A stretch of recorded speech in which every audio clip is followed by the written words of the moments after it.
Podcast After the Union, Episode 3, The Copper Return.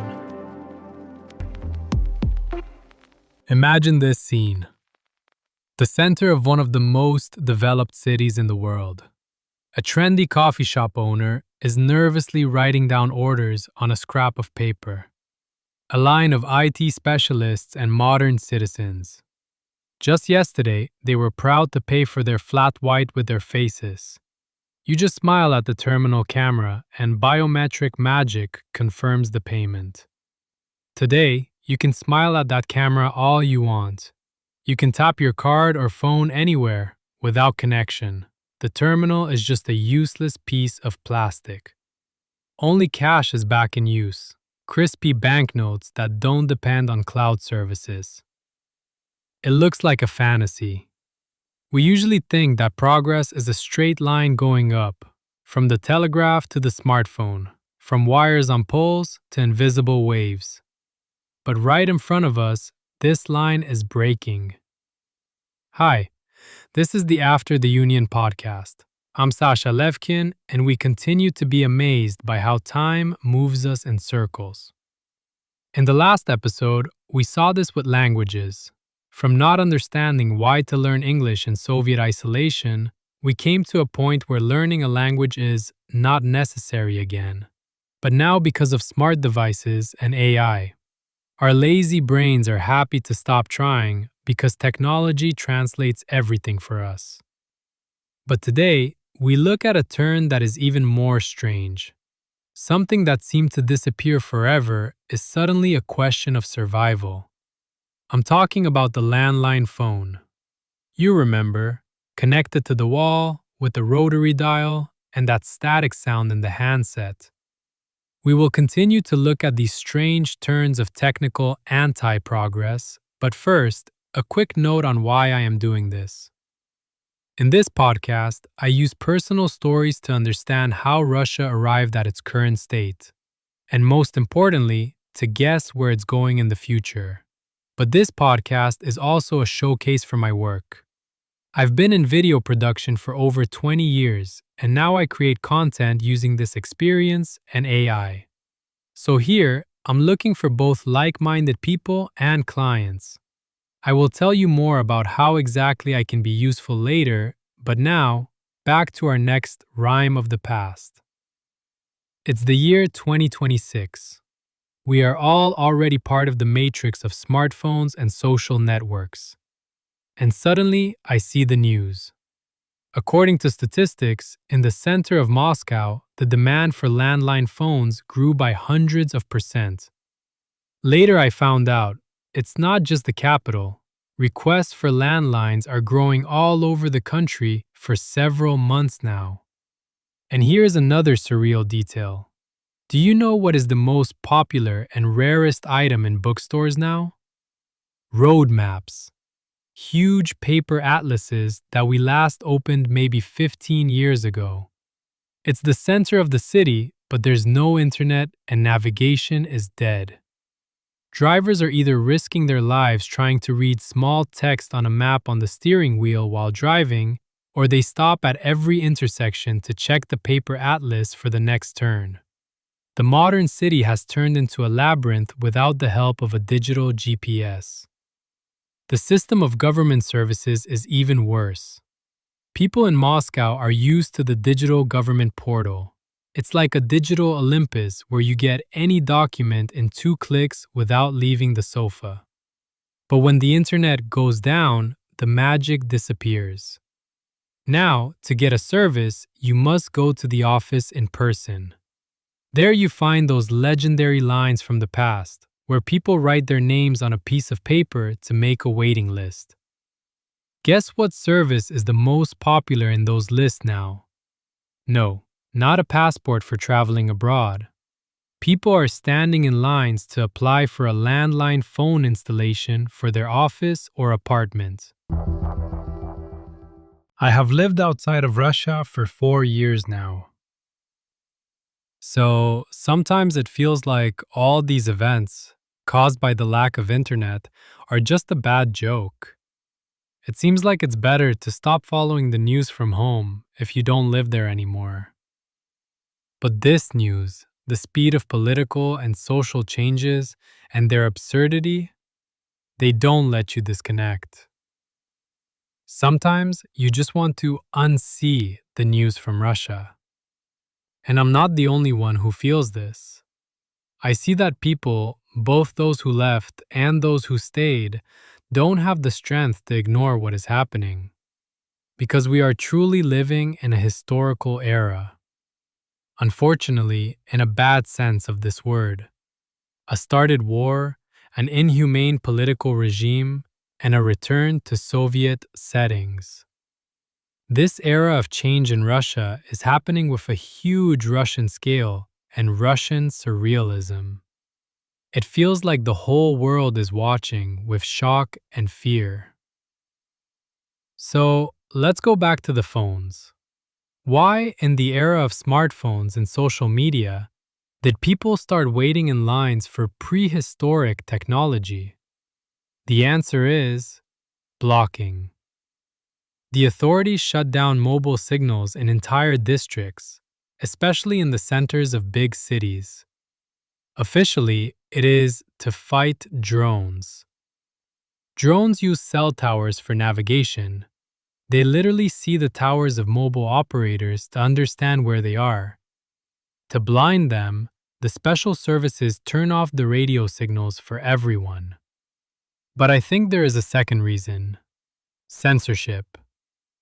The authorities fear alternative points of view like fire. It's no secret that for many years, information on all radio and TV channels in Russia comes from the Kremlin and is censored. All media is in the same hands and broadcasts the same propaganda. They only differ in the level of so-called analytics. To find an alternative view, people go to the internet and social media. Telegram channels with such news are forbidden organizations in Russia. But the statistics show that the majority of subscribers are from Russia. People want to know what is happening. The losses at the front, corruption, repressions, everything they won't show on TV. The special services are trying to fight this. And what is the easiest way? Turn off the internet. Technically, it's a difficult process, so they try to block specific websites, create white lists of allowed sites, or label news creators as foreign agents. The government spends huge money to filter traffic and make it hard to access independent media. When specific blocking doesn't work, they use carpet bombing, turning off mobile internet in the whole city for a full day. Technically, it's easier to shut down everything at once, but then business and government services suffer, and even the special services end up in an information vacuum. But more and more often, they take these extreme measures. Another sore spot is the lack of GPS in smartphones. We are all used to convenient navigators, but in Russia, people have lived without stable GPS for almost a year. The signal is jammed selectively. It's there, then it's gone. And the closer you are to the city center, the higher the chance the signal is totally dead. In Moscow, the city center has been without mobile internet and GPS for several months. Taxi drivers are literally going crazy. Usually, taxi drivers are newcomers who don't know the city. But even locals get lost now. Moscow changes too fast. Many new roads are built, and without real-time data on traffic and accidents, it's almost impossible to arrive on time. So you have to buy a paper map to find your way. You might wonder, why do people agree to such discomfort? Instead of protesting, they adapt and get used to it. But people in Russia are conformists not because they want to, but because of the fear of repression. They learn to live with a fig in their pocket, a silent protest, turning on a VPN to read the news, turning it off for bank apps, and turning it on again. It's very uncomfortable, but it became a part of national survival. Statistics show that Russia is now ahead of China, a country with a sovereign internet, in the use of VPN services. And soon, it seems, Russia will lead the world in using landline phones. Even the head of Rostelecom, the biggest state telecom company, directly advised everyone to install landlines at home again. He says that such a phone must be in every apartment now. And now, let's remember the development of telephony in the Union and after the Union. To understand the scale of today's madness, you need to remember what a phone was in the USSR. It wasn't just a device, it was a strategic resource, a symbol of status. In the 80s, during my childhood, only a quarter of families had phones in their apartments. You could get a number either for special merits or by waiting in line for years. Those who didn't have a phone at home ran to neighbors to call an ambulance or to pay phones on the street. You had to put 2 kopecks into the payphone, and that was enough for a minute of talk. I remember always looking for coins, but when you find the phone booth, the handset is cut off. So you go to look for another one. Automatic telephone stations of that time, the ATC, didn't have enough capacity for everyone. Users were connected through electromechanical relays, and there was literally no physical space for new connections. For a person who grew up with an iPhone, the Soviet communication system would look like a technical quest. Instead of a contact list, there was always a thick paper book or a handwritten notebook under the phone. People mostly called relatives within the city or the 09 information service. Long-distance calls were a separate and expensive service. Even if you had a phone in your apartment, dialing another city directly was not available for everyone. Most often, you had to go to the post office, order a call from an operator for a specific time, pay the bill, and wait in a small wooden cabin to be connected. You couldn't even dream about international calls from home. That was only possible at special call centers with an appointment and under strict control. Looking at the news about lines for phone installation in 2026, I feel a strange déjà vu. For me, it's not just a funny fact from the news, it's a return to my very first profession. From age 16 to 20, I worked part-time at the city telephone station as an installer. Actually, I was doing the same telephonization that is back in fashion now.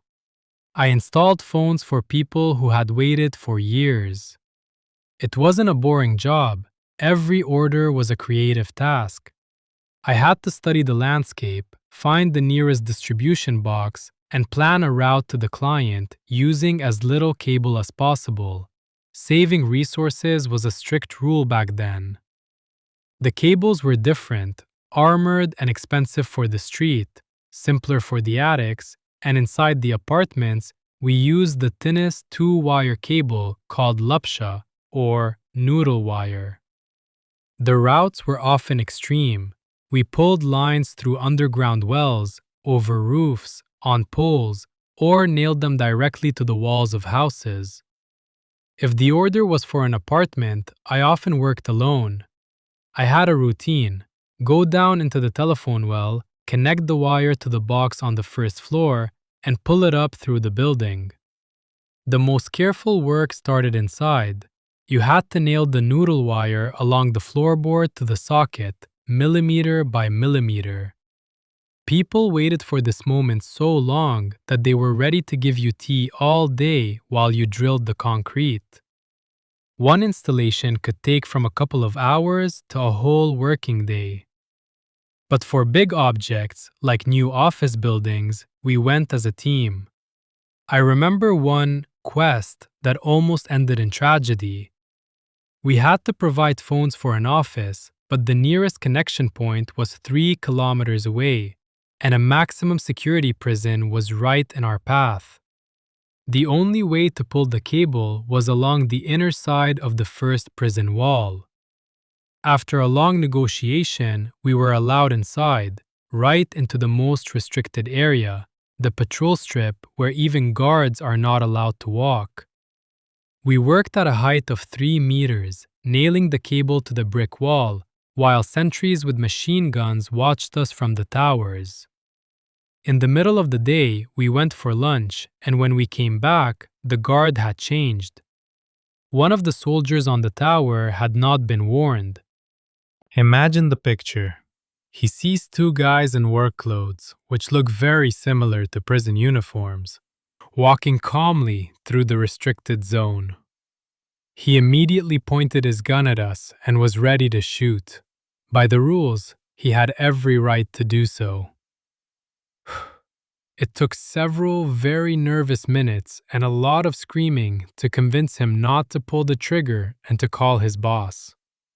We were in total shock. During those years, I saw many adventures like that.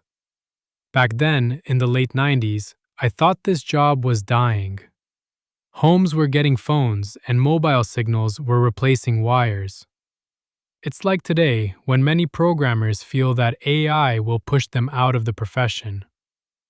Who could have imagined that decades later, these analog communication skills would be a deficit again, and that in Moscow, people would wait in line for a month for a simple technician?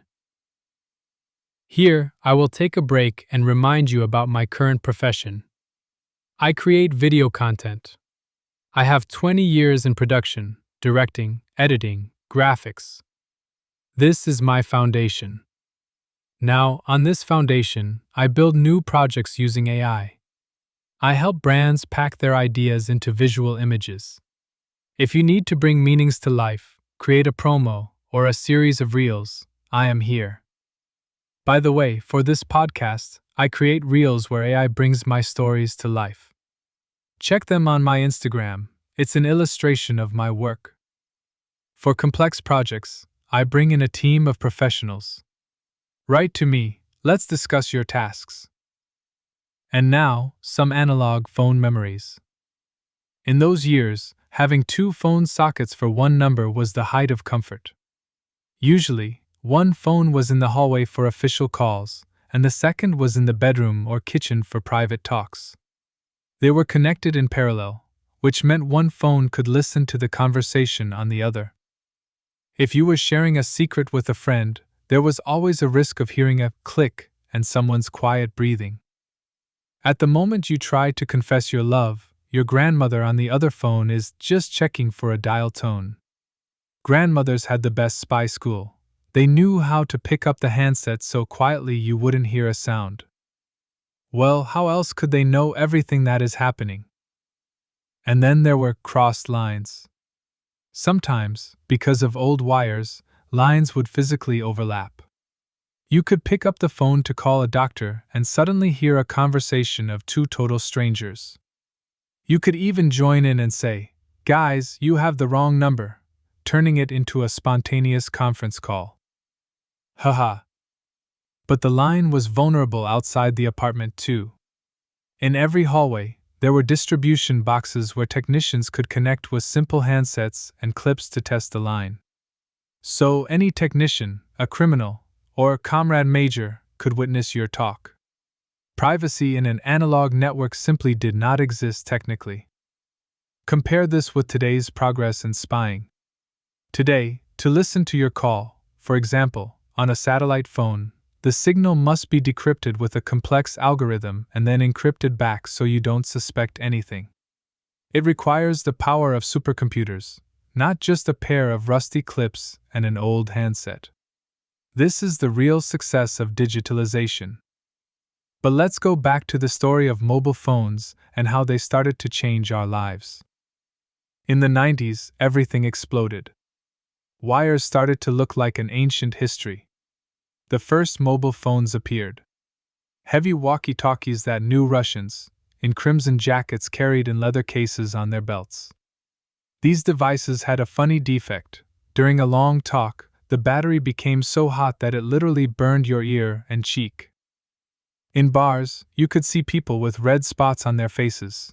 It meant the person was solving things for hours. While real mobile connection remained a luxury for the few, in the 90s, a unique transitional technology appeared: pagers. For a modern person used to instant messengers, this looks like the Stone Age. A pager is a plastic device with a tiny liquid crystal screen, usually for only 2 lines of text. The system worked on one-way radio communication and required a whole ritual. To send a message, you had to find a regular landline phone, dial the operator center, and talk to a real person. You would say, "For user 125, the meeting is moved to 6. Buy some bread." The operator typed this into a computer, and the message went out into the air. The girls at these paging stations were the main keepers of the city's secrets. Everything went through them. Who owes money to whom, who is meeting for a fight, or who is confessing their love. Listening to this for 8 hours a shift, that job was not for the weak. Pagers themselves were relatively cheap, and the service was affordable for many. A person wore this box on their belt or in a pocket and felt incredibly cool. But there was one problem: the coverage area. Today we are used to radio waves being everywhere. Back then, there were only a few powerful towers and the signal was patchy. In one district, it worked perfectly, but in another, or behind the thick walls of Stalinist buildings, the connection was totally gone. A pager owner was literally hunting for the signal. You had to go out to an open space so the message would finally beep and show up on the screen. At the same time, the first mobile companies began to appear, often based on old Soviet phone stations or as separate structures. I remember names like Beeline or MTS, and every big region had its own local operator. But a cell phone in those years cost as much as a used foreign car, and a minute of talk was like a good lunch. That's why pagers became the first mass step toward mobility. They gave us that intoxicating feeling. You are no longer tied to a wall socket. You can be anywhere and they will still find you. If, of course, you are not in a basement. The technical revolution in those years was not just moving, it was flying. The first mobile standard, NMT 450 MHz, was replaced by the digital GSM standard at 900 MHz. For us, it meant two things. Connection became much cheaper and the devices became much smaller. European brands flooded the market: Philips, Motorola, Siemens, and, of course, the legendary Nokia. Thanks to the move to digital and better use of frequencies, the phones no longer needed huge external antennas or heavy batteries that burned your cheek. Phones became tiny, and although they now easily fit in a pocket, people continue to wear them in cases on their belts, just so everyone could see. You have a connection, you are in the game. This was a real shift in consciousness. For the first time in history, a phone number was assigned not to an apartment or an office, but to a specific person. The magic of SMS appeared: short text messages that allowed communication without extra words. But the coolest thing was the feeling of freedom. You could go outside, sit on a park bench, and just call someone. The first months of owning a cell phone gave an almost childish feeling of power. Of course, the devices were simple: black and white screens, basic speakers, weak memory. But they had a function that killed the old world forever: a built-in flashlight. Just kidding. The phones now had call history. Before the mobile era, if you called someone at home and no one picked up, the call just disappeared into the void. You didn't know someone called you, and the caller didn't know where you were. For decades, people lived in the rhythm of evening calls. Conversations were planned for the time after work when the person was guaranteed to be near the home phone. Mobility destroyed this ritual. We became available 24/7.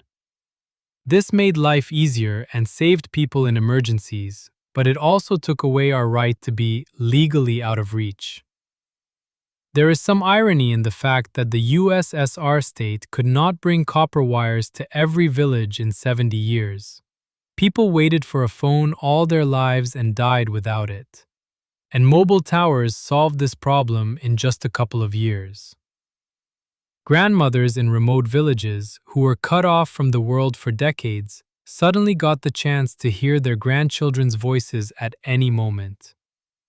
It was a victory of technology, which today in Russia they are trying to cancel, bringing people back to landline phones. Over time, mobile connection became a huge digital ecosystem, and mobile internet became like air. We went from slow GPRS to high-speed 5G.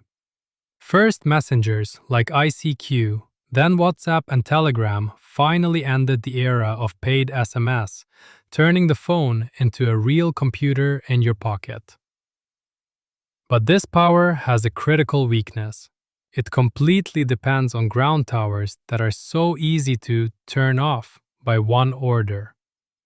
Some hoped that satellite connection would be the solution.